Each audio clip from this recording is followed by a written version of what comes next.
자, 1부부터 진행해 보겠습니다.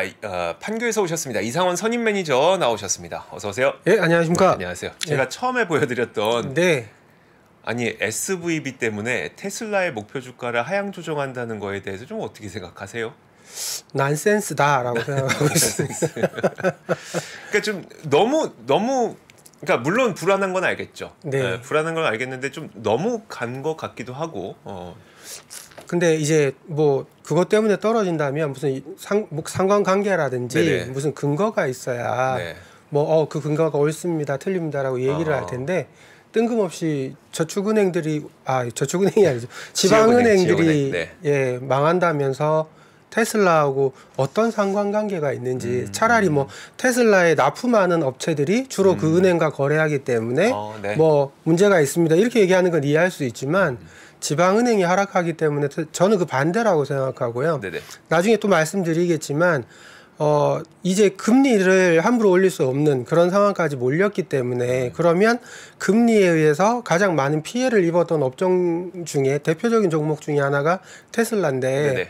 테슬라가 수혜를 받으면 받았지 무슨 나쁜 영향을 받을까라는 생각이 솔직히 듭니다. 그러니까 저도 이제 특정 종목을 뭔가 이렇게 이게 왜 뭐 특정 종목이 좋습니다 이런 얘기가 아니라 이런 것들이 뭔가 월가의 불안함을 보여주는 하나의 단면 같다라는 느낌 때문에 좀 보여드리게 됐는데, 자 어쨌든 이제 그 시장은 되게 불안한 상태로 계속 이어지고 있어요. 지금도 네네. 선물 시장 보니까 급등했다가 또 하락 반전했다가 뭐 이런 상태더라고요. 맞습니다. 네, 네. 시장 한번 봐주세요. 알겠습니다. 오늘 뭐 하기 전에 저도 실리콘밸리 은행에 대해서 얘기를 아마 하루 종일 들으셨을 텐데 저도 또 그 얘기를 해야 되는 상황이라서 근데 그만큼 이 내용이 너무나 중요하고 저는 이게 이정표 중에 하나라고 생각하거든요. 그러니까 이 부분을 잘 이해하고 넘어가셔야 추후에 대응을 하든지 뭐 매수라든 매도라든 뭔가 의사결정을 하실 수 있으실 테니까 저는 제가 생각하는 약간 매수 쪽에 편향되어 있는 쪽으로 어쩔 수 없어요. 저는 편향이 되어 있습니다. 네, 그런 쪽으로 아마 말씀을 드리게 될 텐데요. 왜 그러냐면 저는 이제 그 지점에서 근무를 하고 있으니까요. 질문이 나오면 이러이러한 상황입니다 라고 하면 그래서 그거는 알겠는데 그래서 사야 돼 팔아야 돼 이 질문을 받거든요. 그렇죠. 그러니까 거기에 대한 답을 할 수밖에 없는 상황이에요. 그리고 인버스나 이런 건 투자할 수 없거든요.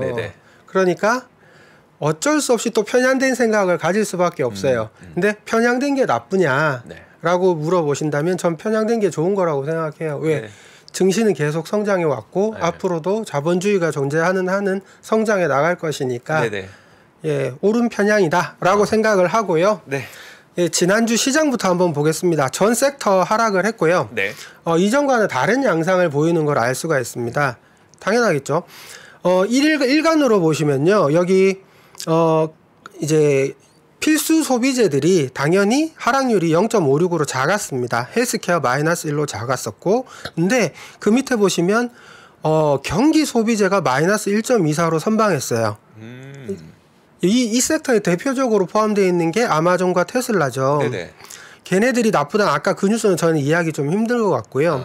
에너지 섹터도 나름 선방했고요. 그리고 통신 섹터도 선방했습니다. 근데 보시면 부동산 섹터랑 금융 섹터가 하위에 있는 걸 알 수 있습니다. 금융이 마이너스 2.33, 부동산이 마이너스 3.33.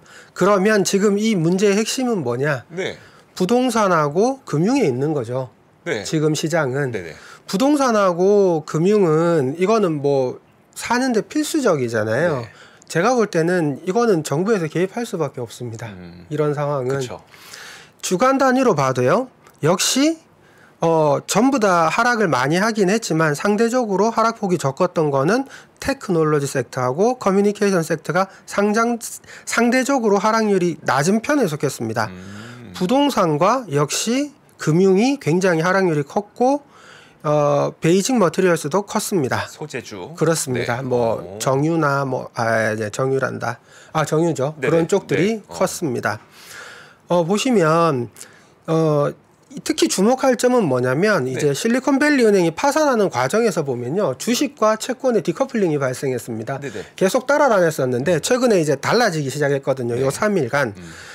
주가가 이렇게 급락하는 와중에 이제 1년에서 3년물 미국채 ETF가 티커로 SHY죠. 이게 0.87% 오히려 상승합니다. 네. 20년 이상 미국채도 20에서 30년물 장기채 ETF가 3.7% 상승하거든요. 저 말은 채권 가격이 올랐다는 거는 금리가 떨어졌다는 얘기죠? 그렇습니다. 장기 금리가 크게 떨어졌다는 얘기네요. 장기 금리는 많이 떨어졌다는 뜻입니다. 예, 그러니까 디커플링이 발생했는데 이게 왜 발생했느냐? 이건 단순해요. 채권이 이랬던 거는 네. 말씀하신 대로 금리가 반대로 움직였다는 거죠. 네네. 그러면 지금까지 하고 이제 시장을 눌러왔던 건 조금 다른 뭔가가 있지 않겠느냐라는 거를 다음 장에 제가 보여드릴게요. 네네. 그리고 금요일 매크로 지표도 그렇게 좋지 못했습니다. 실업률이 좋지 못했던 게 아니라 실업률이 너무 잘 나왔죠. 네. 3.4 예상했는데 3.6 나왔다는 거. 네. 뭐 조금 올랐다 싶을 수도 있지만 최근에 보시면 실업률은 3.4에서 3.8 사이를 그냥 계속 왔다 갔다 하고 있습니다. 저걸로는 큰 의미 없다. 큰 의미 없어요. 네. 여전히 실업률이 너무 좋습니다. 네. 그리고 비농업 고용주시도 31만 1,000건이 나왔어요. 예상 20만 5천 건. 지금 계속 우리가 예상했던 제가 예상했던 건 아니고요. 시장에서 예상했던. 월가에 훌륭하신 분들이 20만 건을 계속 주장하고 있는데 네네.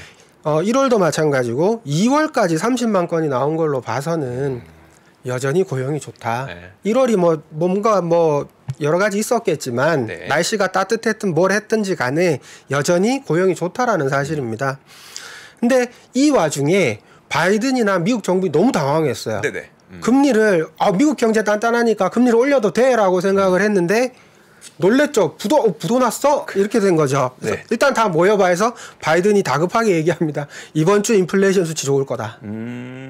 난리가 이거 되게 큰 거 아니에요? 발표도 네네. 하기 전에 대통령이 나와서 이번 주 인플레이션 좋다니까 진정해 이 얘기를 한 거잖아요. 네네. 미국 정부에서도 다급하게 얘기합니다. 예금 전액 보장해 줄게. 네네. 당황하지 말고 그쵸. 일단 상황을 지켜봐. 네. 내가 다 해결해 준다는 이 얘기잖아요. 그러니까요.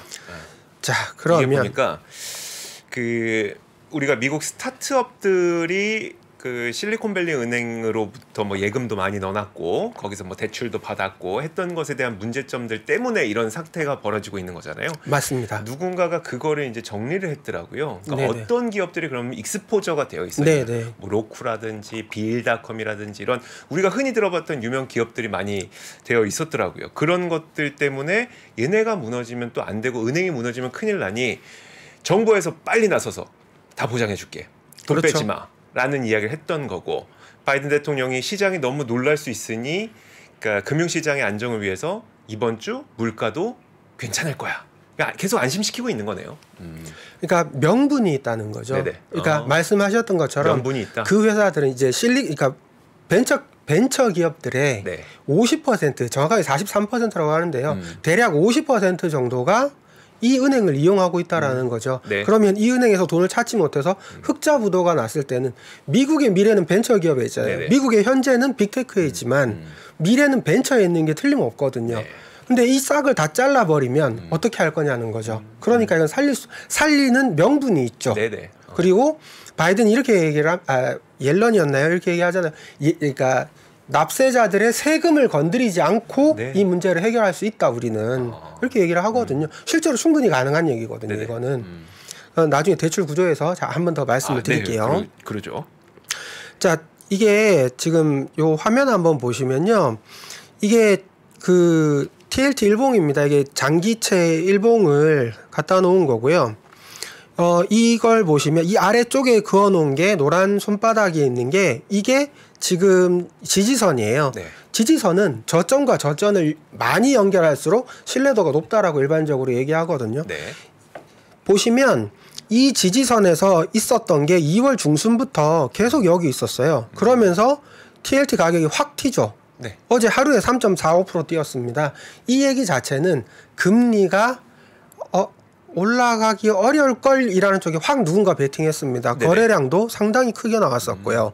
그리고 이제 보조 지표들도 이제 이게 에너지를 뜻하는데요. 네. 강세를 보이기 시작했고 하는 걸로 봐서는 괜찮다라는 거죠. 그리고 만약에 여기서 배팅을 했다라는 얘기는 이게 저항선이 110달러거든요. 네. 110달러 저항선이라는 게 고점과 고점을 연결했다는 거예요. 그러니까 고점에서 산 사람들이 매도할 가능성이 높은 선을 저항선이라고 얘기를 하거든요. 네네. 근데 여기서 배팅한 사람들은 이거 4~5% 먹으려고 배팅한 게 아니겠죠. 여기서 배팅한 사람들은 최소한 이 저항선을 뚫고 올라갈 거다. 네. 그러니까 한 117달러 선까지는 보고 배팅을 했을 거다라는 거죠. 말을 바꾸면 금리가 올라가기가 되게 어려운 환경이라는 뜻입니다. 계속 제가 이제 매수매도는 얘기할 수 없기 때문에 네. 장기채가 굉장히 매력적이다. 이런 근거로 봤을 때 네네. 라는 점을 말씀드리겠고요. 그리고 이제 실리콘밸리 파산 과정을 네. 우리가 한번 봐야 됩니다. 이걸 잘 우리가 이해를 해봐야 될 것 같아요. 왜 그러냐면 이게 아까도 말씀드렸듯이 굉장히 중요한 이정표거든요. 여기서 만약에 파산이 몇 개 더 나오고 네. 대형사로 전이되면 네. 2008년처럼 금융위기로 갑니다. 네. 근데 지금 정부에서 이렇게 굉장히 빠른 속도로 막고 있잖아요. 네네. 여기서 일주일 내로 잘 마무리가 되고 더 이상 얘기가 나오지 않는다라고 생각하면 제가 볼 때는 여기가 저점의 확률이 되게 높아 보여요. 네네. 예. 자, 그럼 일단 한번 볼게요. 그렇죠. 과정을 한번 봐야 된다는 거죠. 그렇죠. 네. 과정을 봐야 됩니다. 네. 일단 보면 SVB가 네. 아까 말씀하셨듯이 이제 벤처 기업들을 이제 대출을 해주고 그 사람들이 많이 거래하는 곳이에요. 그리고 특수한 게 개인들도 별로 없어요. 대부분 기업들이고 네네. 그 기업의 오너나 네. 그런 사람들이 거래하는 곳이거든요. 근데 보시면 2020년까지는 자산 규모가 400에서 700억 달러 내외를 왔다 갔다 했었어요. 네. 그 정도였었는데 2020년 지나면서 얘네들이 저금리 환경이니까 네. 뭐 아까 로크 말씀하셨잖아요. 네네. 이런 것들이 다 직접 금융으로 조달하기 시작합니다. 네. 뭐 돈을 땡겨 와요. 근데 이 땡겨 와서 어딘가 둬야 되잖아요. 그쵸. 근데 대형은행에 넣자니 네. 금리가 너무 거의 제로예요. 네네. 제로인데 SCV에다가 넣으면 우리 안면도 있고 네. 거래했던 내역도 있고 네. 금리를 많이 줘요. 네.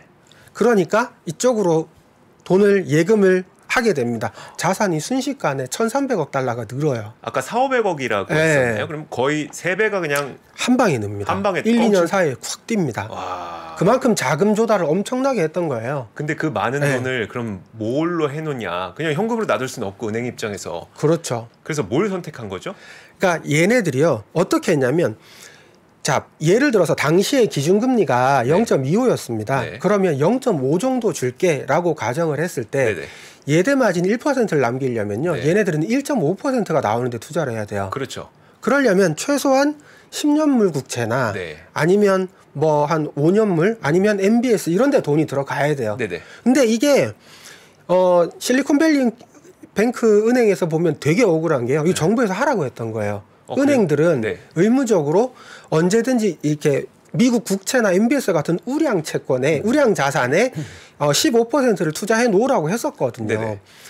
딱 좋잖아요. 네. 그리고 회계적으로도 이거는 투자 자산이 아니잖아요. 보유하고 그렇죠. 있는 자산이잖아요. 네네. 네. 회계적으로도 문제가 없어요. 가격이 떨어져도. 네. 그러니까 여기다가 대거 투자를 하기 시작한 거죠. 그래서 예대 마진 1%를 맞춘 겁니다. 이 애들이. 자, 요 상황까지는 베리 나이스해요. 네. 뭐 국채가 부도나겠어요? 부동산이 그렇죠. 없어지겠어요? 네. 당시 금리 상황으로 놓고 보면 너무나 나이스한 케이스죠. 자, 근데 본격적으로 연준이 금리를 올리기 시작합니다. 네. 물가가 올라가면서 금리를 올리니까 이제 스타트업들이 힘들어지기 시작하는 거죠. 그 전에는 뭐 충분해 하다가 이제 금리가 올라가고 돈줄이 마르기 시작하면서부터는 예금에서 돈을 조금씩 빼서 월급도 지급하고 네. 투자도 하고 집행을 하기 시작합니다. 그게 22년 말부터래요. 그러니까 이미 실리콘밸리 뱅크가 예금이 빠져나가기 시작하는 게 그러니까 22년 2분기부터래요. 22년 네. 2분기부터 네. 말까지 예금이 13%가 이미 감소했었어요. 네네.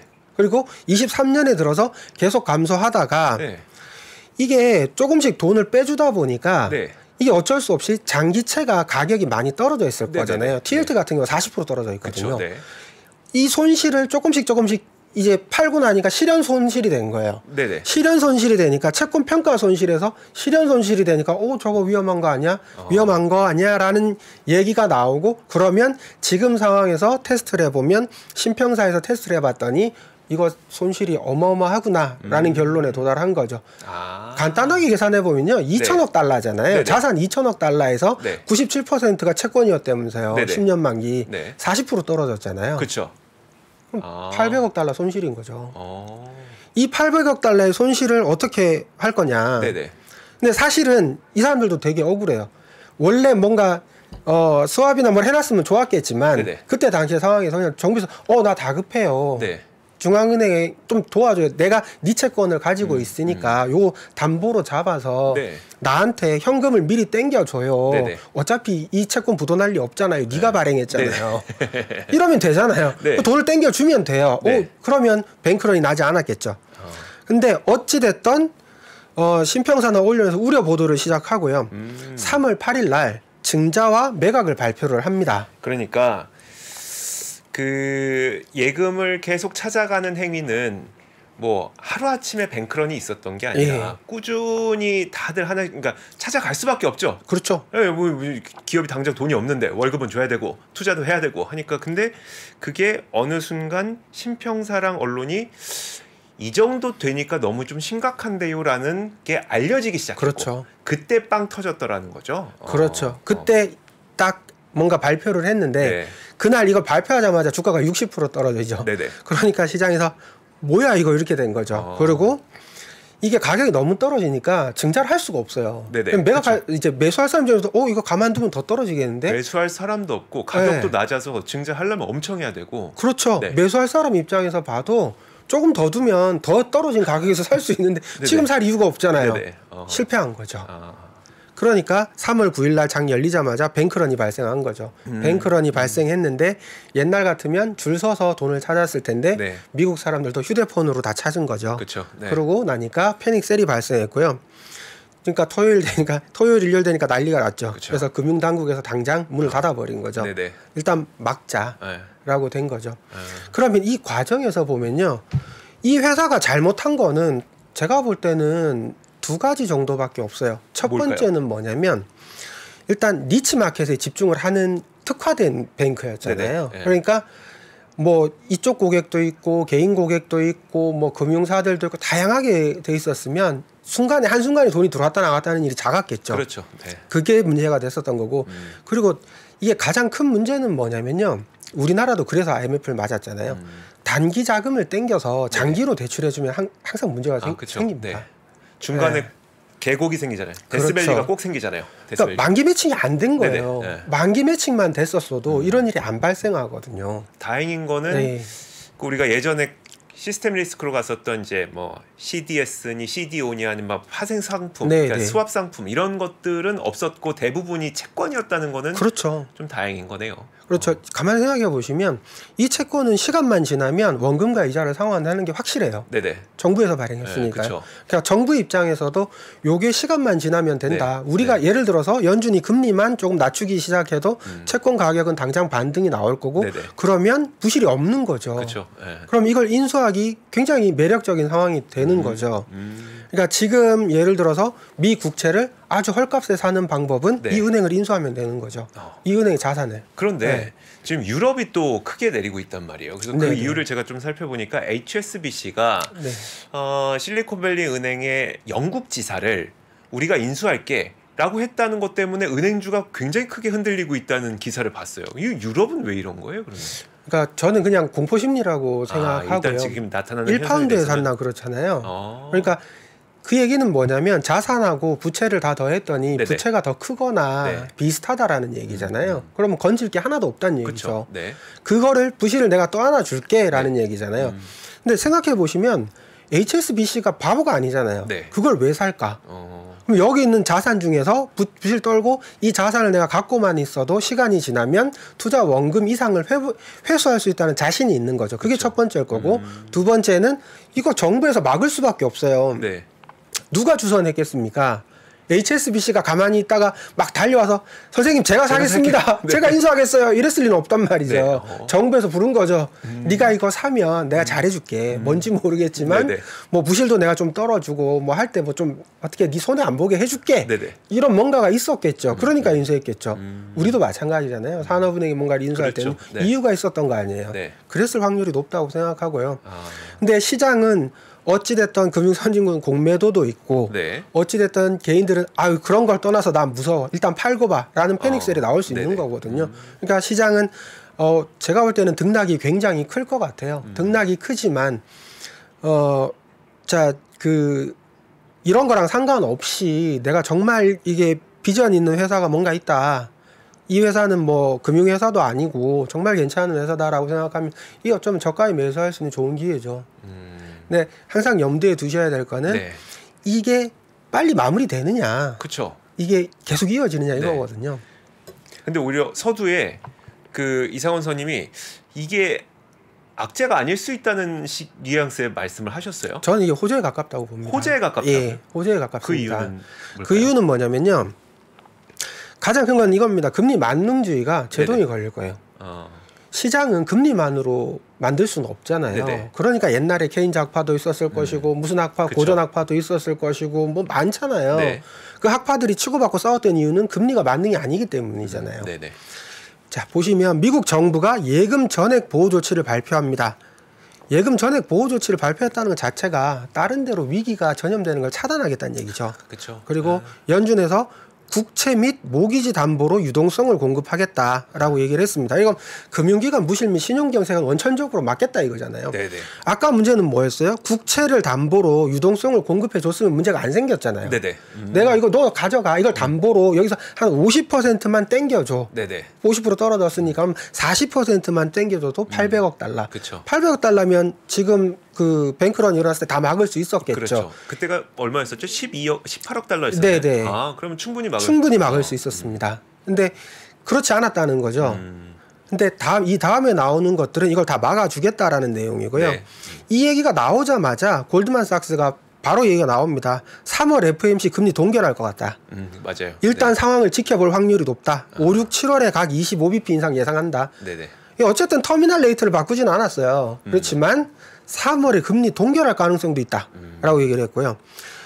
다른 데도 JP모건도 있었는데 ING가 이렇게 얘기합니다. SVB 실리콘밸리 뱅크 사태요. SCV 사태로 시장의 불안은 사라지지 않을 거다. 그러니까 3월 25bp 인상이 타당하다라고 얘기를 했고요. 에버코어에서는 금리 인상 중단을 고려해야 된다라는 얘기까지 나왔습니다. 이 얘기가 나온 게 거의 없어요. 지금 처음이에요. 그래서 이게 이정표가 될 수도 있다라고 얘기를 하는 거고요. 지금 밑에 게 더 충격적인데요. 베어트랩스. 얘는 세요. 100bp 인하할 거다. 베어트랩스 응원합니다. 꼭 뭔가를 이뤘으면 좋겠어요. 근데요. 선임님 이게 우리가 금리가 인상되면서 기업들의 실적 타격을 받던 게 너무 한 해 동안 이어지다 보니까 금리 인하를 기다리는 건 사실인데 사실 그 금융회사가 무너지면서 금리 인하가 된다는 건 절대 저는 시장에 긍정적으로 보이지는 않거든요. 맞습니다. 근데 시장은 실적도 중요한데요.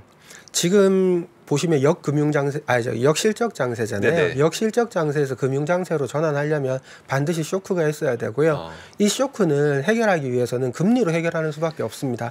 데드캣 바운스라고 그러니까 금리 인하가 죽은 고양이도 이렇게 세운대잖아요. 금리만 낮추면 모든 게 해결이 됩니다. 사실은. 왜 그러냐면 이거를 이론적으로 표현을 하면 주가는 할인율이거든요. 할인율이 낮아진 거죠. 할인율이 낮아지면 주가는 당연히 오를 수밖에 없습니다. 그런데 시스템 리스크로 전이될 가능성은 오히려 더 낮기 때문에 저는 아주 낮다고 생각하는데요. 그래서 이게 오히려 호재 같아 보인다라는 의견을 제시해 주시는 거고요. 예전처럼 CDO나 이런 건 파생 상품으로 손실 규모가 얼마나 되는지 추정도 못하던 상황에서 이거는 담보가 미국 국채랑 모기지거든요. 그리고 오늘 저기 뉴욕에 있는 한 회사 비슷한 은행 하나 파산시킨 거는 자산의 40%가 코인이었어요. 그러니까 걔는 파산시킨 거예요. 좀 별개의 문제예요. 적격 은행이냐 아니냐는 거죠. 미국에서 적격이냐 아니냐 이걸 보고 결정을 했다라는 얘기고 그렇다면은 일반적인 대부분의 은행은 뭐 파산시킬 명분이 없잖아요. 네네. 이건 충분히 살릴 수 있는 상황인 거니까. 그러면 네. 시스템 리스크로 갈 확률이 낮다고 얘기하는 분도 많아요? 시스템 리스크로 안 간다는 쪽이 대부분입니다. 아, 그래요? 한번 네, 보여주실까요? JP모간이요. 그러니까 총 자산이 JP모간은 10분의 1도 안 된다 이거죠. SV뱅크가. 그래서 애초에 사이즈 자체가 금융위기를 촉발할 만한 규모가 안 된다. 블룸버그에서 이렇게 얘기를 한 거고요. 그다음에 이제 모건 스탠리는 그냥 개별 은행 하나의 자금 운용 문제다. 네. 은행권 전체로 전이될 만한 게 아니다. 그리고 제퍼리스가 논란의 여지는 있지만 현재까지로서는 그냥 개별적인 문제인 것 같다라는 쪽이 대다수입니다. 블룸버그, 모건 스탠리, 제프리스 이런 곳들이 아니다. 시스템 네. 리스크로 갈 것 같지는 않다. 사실은 이거보다 훨씬 더 많은데 한 10대 개 되는데 그냥 몇 개만 가져온 거예요. 너무 기니까 똑같은 얘기 계속하기 그렇고. 근데 이게 단적으로 보이는 게요. 패드와치에서 지금 금리 동결 가능성을 처음으로 4%를 인정했어요. 25bp 베팅이 96%고요. 50bp 베팅은 제로예요, 이제. 이제 그렇게 변했구나. 네. 확실히. 네. 제일 컸던 게 제가 볼 때는 그건 것 같아요. 바이든하고 네. 이제 연준에서 동시에 얘기해줘. 물가 잡혔어. 네네. 얘기를 급하게 했던 거고 연준에서 상황 좀 봐야겠는데 네네. 예금 다 보장해 줄게. 예금 다 보장해 준다는 거는 예금자 보호법 대상도 아닌데 무조건 다 하겠다는 맞아요, 얘기잖아요. 맞아요. 네. 그러면 얘네들이 얼마나 당황했나를 알 수 있죠. 굉장히 화들짝 놀란 겁니다. 그렇죠. 네. 뭐 자기네들이 금리를 올리면 미국은 탄탄할 줄 알았는데 지금 유럽이나 다른 나라는 다 버티는데 미국이 터졌잖아요. 네네. 지금 이거는 쇼크가 되겠죠. 자기부터 챙겨야 되니까. 예, 저는 그렇게 보입니다. 그래서 오히려 이 사태가 저는 그렇게 표현하기가 참 두려워요. 이게 호재라는 표현을 쓰기가 참 두렵긴 한데 어쨌든 이제 이상원 선임은 오히려 호재로 보인다는 의견이시고요. 그렇죠. 이게 악재가 노출되고 나면 네. 오히려 호재로 보이는 경우가 많고요. 2008년에 겪었을 때 네. 그때도 처음에 아차 하다가 맞아요. 베어스턴스 터졌을 때 네. 에이 뭐 그랬었거든요. 네, 맞아요. 그러다가 리먼 터지자 이거 심각한데 이렇게 됐었던 거잖아요. 심지어 베어스턴스 터지고 나서는 주가가 반등하다가 리먼 터지고 확 네네. 이렇게 됐었거든요. 그때 기억을 생각을 해보면 오히려 그러고 나서 시장이 안정이 됐어요. 근데 그때는 아까도 말씀드렸듯이 도대체 문제가 뭔지조차 파악이 안 되는 네네. 그런 복잡한 상황이었고 지금은 누가 봐도 문제가 분명하게 보이잖아요. 문제가 분명하게 보이고 이 시간만 버텨주면 사실 해결이 되는 문제고. 네. 아니 나는 이 국채를 95%나 샀고 내 비중 다 채워놨고 이 국채라고 하는 거는 사실 만기까지만 들고 있으면 나는 원금 플러스 이자까지 받을 수 있는 건데 지금 당장 돈이 살짝 부족한 겁니다. 그럼 거기에 대해서 약간 보완만 해주시면 우리는 해결이 가능합니다. 맞습니다. 라는 상태고 그러면 우리가 재무부가 또 해결해줄게 도와줄게 예금자 보호해줄게 너무 뱅크런 하지마 라고 하고 있는 상태니 파급 악영향이 그렇게 크진 않을 것이라는 논리가 참 저에게도 다가오네요. 그러니까 변동성은 되게 클 것 같아요. 크겠죠. 등락은 네. 되게 클 텐데 뉴스도 계속 나오겠죠. 네, 계속 네. 나올 거고 시장을 흔들겠지만 서서히 해결되는 국면으로 가지 않을까라는 생각을 해봅니다. 마지막에 이제 S&P 500을 준비해 주셨는데 이건 뭘까요? 예, 이거 S&P 500 선물인데요. 나중에 S&P 500 선물이 1.7% 올랐었어요. 네. 2%까지도 갔었거든요. 네. 그래서 그냥 오늘 어차피 장 개시하기 전이니까 이거 똑같이 한번 해봤어요. 그냥 이게 지지선과 저항선을 그어놓은 겁니다. 네. 그러면 밑에 지지선은 3,800 정도로 보여요. 3,800 정도로 보이고 저항선은 4,200 정도로 보입니다. 그러면 이 좁은 박스권 안에서 가격이 존재할 확률이 가장 높고요. 물론 3,800이 뚫리면 3,600까지도 떨어질 수 있다는 건 충분히 감안을 해야 됩니다. 그래서 이 매수 얘기할 뻔했네요. 이 저항선을 잘 보시고요. 여기서 일단 뭐랄까요? 여기서 지지가 된다라고 하면 4,200까지를 갈 수 있는 충분한 여건이 되는데 지금 매도세 보시면 매도 압력이 점점 에너지가 약해지고 있고요. 이제 스토캐스틱으로 봐도 이제 과매도 구간으로 진입하는데 과매도 구간에서 이렇게 짧게 빠져나오는 경우도 있지만 대부분 길게 가는 경우도 많습니다. 네네. 그래서 이 지지선이 이제 잘 지지가 되는지 잘 확인하셔서 그 선에서 어떤 진출을 하시는 게 좋을 것 같고 장기적으로 보시는 분들은 이렇게 가격 이렇게 한 번씩 휘청휘청 할 때마다 분할로 사시면 뭐 그렇게 크게 어찌됐든 끝이 보입니다. 그렇죠. 네. 그 말이 되게 와닿네요. 끝이 보이는. 그렇습니다. 끝이 보이는 불안감. 네. 알겠습니다. 자, 오늘 저희가 워낙 핫하니까 그 실리콘밸리 은행의 이 사태가 사실 전이되지 않을까에 대한 불안감을 다 갖고 있어서 이 부분에 대해서 좀 자세하게 이상원 선임 매니저가 직접 짚어주셨습니다. 여기서 보내드리도록 하죠. 고맙습니다. 네, 감사합니다. 3프로TV가 전국 방방곡곡 숨어있는 주식 고수를 찾습니다. 내가 박근형 부장, 염승환 이사보다 시장을 더 잘 본다. 내가 이선엽 이사보다 종목 선정이 뛰어나다. 내가 박병창 이사보다 차트 분석 더 잘한다. 이렇게 자부하는 분들, 저 정프로에게 오십시오.